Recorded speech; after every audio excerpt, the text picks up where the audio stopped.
Assalamualaikum warahmatullahi wabarakatuh.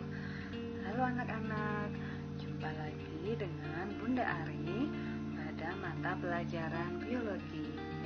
Pada video kali ini kita akan sama-sama mempelajari materi klasifikasi makhluk hidup, materi di kelas 10 semester 1. Adapun kompetensi dasar yang akan kita capai yaitu KD 3.3 menjelaskan prinsip-prinsip klasifikasi makhluk hidup dalam 5 kingdom. Adapun tujuan yang harus kalian capai, yang pertama, kalian harus mampu menjelaskan pengertian klasifikasi makhluk hidup. Yang kedua, kalian harus mampu menyebutkan macam-macam klasifikasi. Dan yang ketiga, kalian harus mampu menjelaskan prinsip klasifikasi 5 kingdom. Baiklah, kita masuk ke materi klasifikasi makhluk hidup. Nah, di sini sudah Bunda tampilkan beberapa gambar. Dapatkah kamu kelompokkan gambar tersebut ke dalam kelompok sayuran dan buah-buahan? Ya, di sini sudah Bunda kelompokkan. Ada gambar yang masuk ke dalam kelompok sayuran, yaitu diantaranya ada jagung, bawang, wortel, kemudian ada kol, buah pit, daun bawang, dan seledri. Sedangkan yang masuk dalam kelompok buah-buahan ada jagung, pisang, kemudian jeruk, kemudian stroberi, anggur, apel, buah pir, dan juga ada buah nanas. Nah, ini semua sudah Bunda kelompokkan ke dalam kelompok sayuran dan kelompok buah-buahan. Kemudian, apa sih pengertian klasifikasi? Nah, klasifikasi itu merupakan pengelompokan makhluk hidup berdasarkan persamaan ciri, cara hidup, tempat hidup, dan juga daerah penyebarannya. Sedangkan ilmu yang mempelajari klasifikasi makhluk hidup itu disebut dengan ilmu taksonomi. Ya, jadi kalau kalian mendengar taksonomi itu merupakan ilmu yang khusus mempelajari tentang klasifikasi makhluk hidup. Nah, kalau kita berbicara mengenai ilmu taksonomi, tentunya tidak akan terlepas dari yang namanya Carolus Linnaeus. Ya, siapa itu Carolus Linnaeus? Carolus Linnaeus itu disebut juga dengan bapak taksonomi. Ya, beliau adalah ilmuwan yang berasal dari Swedia.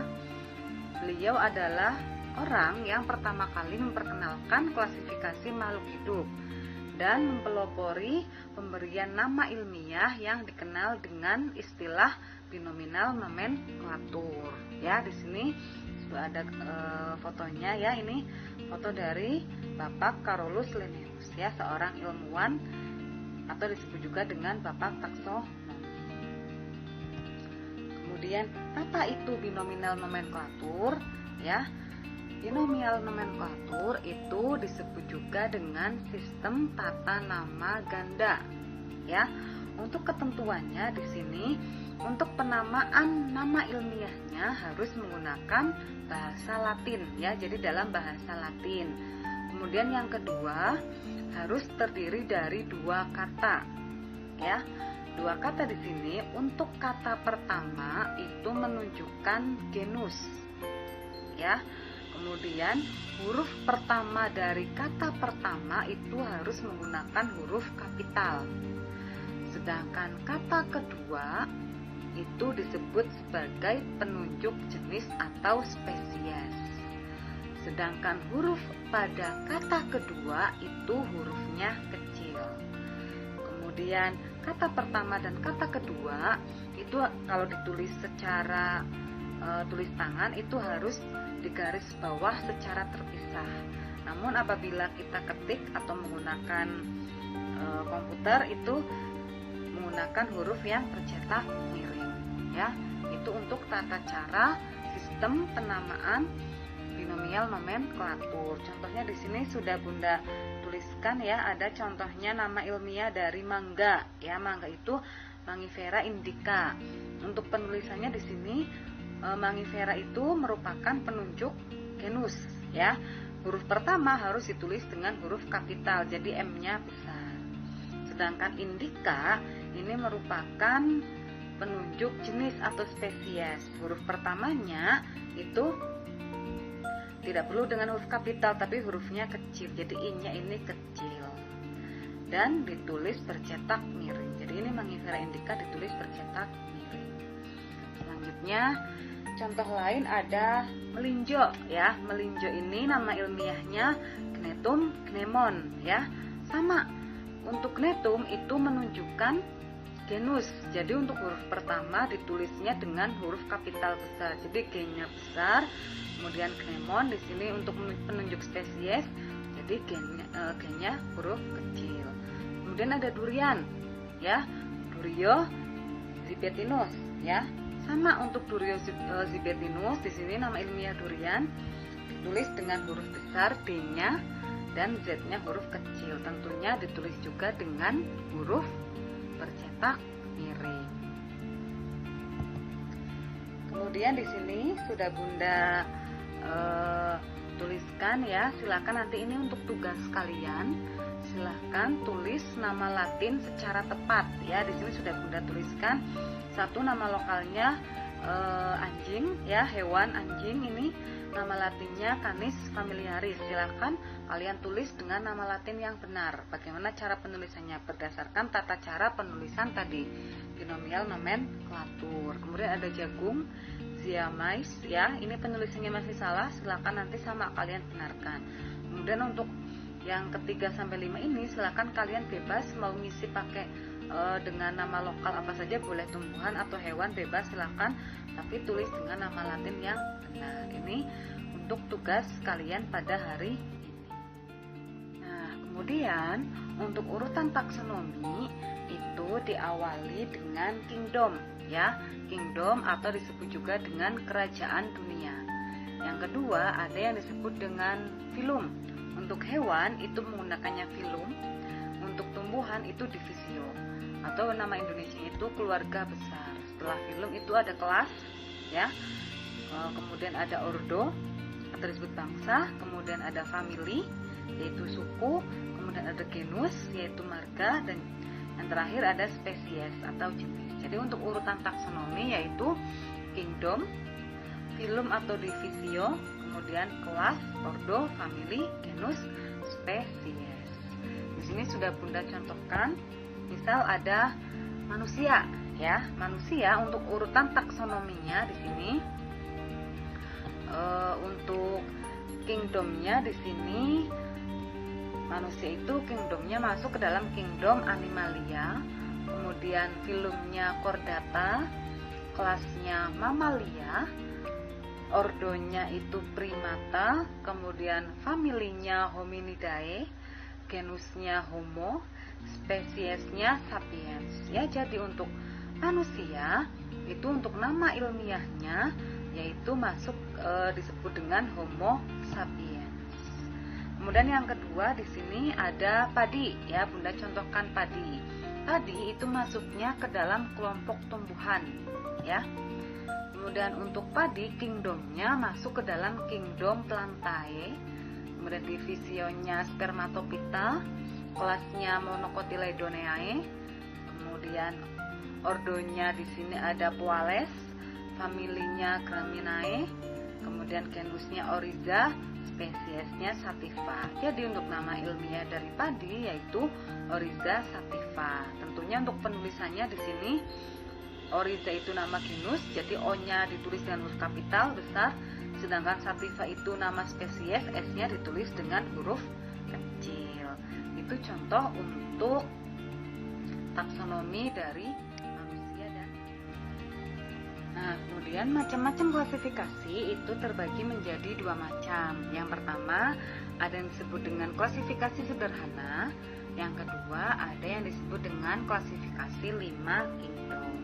Kita akan bahas satu persatu. Ya, kita mulai dengan klasifikasi sederhana. Untuk klasifikasi sederhana itu makhluk hidup cuma dibagi menjadi 2 kingdom saja atau 2 kerajaan saja, yaitu kingdom tumbuhan atau plantae dan kingdom hewan atau animal. Kemudian kingdom tumbuhan itu terbagi menjadi 3 ya, berdasarkan habitat atau tempat hidupnya, yaitu xerofit atau tumbuhan yang hidup di tempat kering, kemudian ada hidrofit yaitu tumbuhan yang hidup di air, dan higrofit tumbuhan yang hidup di tempat lembab. Sedangkan pada hewan ini dikelompokkan berdasarkan jenis makanannya, yaitu ada karnivora, herbivora, dan omnivora. Karnivora itu pemakan daging, herbivora pemakan tumbuhan, dan omnivora itu pemakan daging dan tumbuhan. Selanjutnya untuk klasifikasi 5 kingdom ya. Klasifikasi 5 kingdom ini dikemukakan oleh ilmuwan bernama Robert Whittaker ya, makanya disebut dengan klasifikasi Whittaker karena penemunya yaitu Robert Whittaker. Untuk klasifikasi 5 kingdom itu sendiri ya, makhluk hidup itu terbagi menjadi 5 kingdom. Yang pertama ada Monera, kemudian yang kedua Protista, yang ketiga fungi, kemudian yang keempat plantae, dan yang kelima ada animalia. Kemudian untuk di sini sudah ada contohnya, contoh makhluk hidupnya.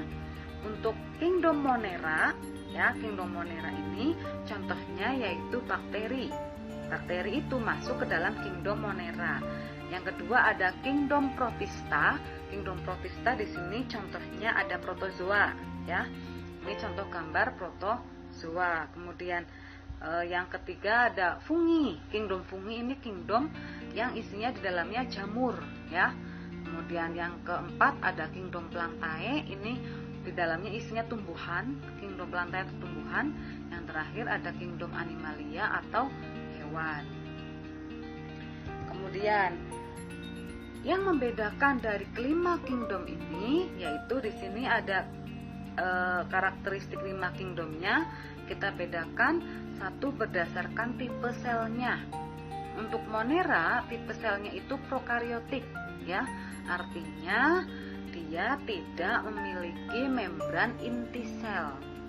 Sedangkan untuk Protista, fungi, animalia, dan plantae itu tipe selnya sudah eukariotik, yaitu sudah memiliki membran inti sel. Yang kedua dari ada tidaknya mitokondria. Untuk Monera itu tidak ada mitokondria, sedangkan Protista itu ada beberapa yang mempunyai mitokondria dan juga ada yang beberapa yang tidak mempunyai. Sedangkan fungi, plantae, dan animal itu semuanya mempunyai mitokondria. Kemudian dari kloroplas ya, untuk kloroplas untuk Monera itu menyesuaikan. Jadi ada yang punya kloroplas dan ada yang tidak. Untuk Protista ada, untuk fungi tidak ada kloroplas, tumbuhan ada kloroplas, dan animal tidak ada. Kemudian yang kelima ada dilihat dari dinding selnya. Untuk Monera itu non selulosa, kemudian untuk Protista itu ada dinding selnya, fungi itu dinding selnya dari kitin dan non selulosa, kemudian kalau plantae itu selulosa dan polisakarida, sedangkan untuk animalia, hewan itu tidak mempunyai dinding sel. Itulah tadi ya konsep materi mengelompokkan makhluk hidup.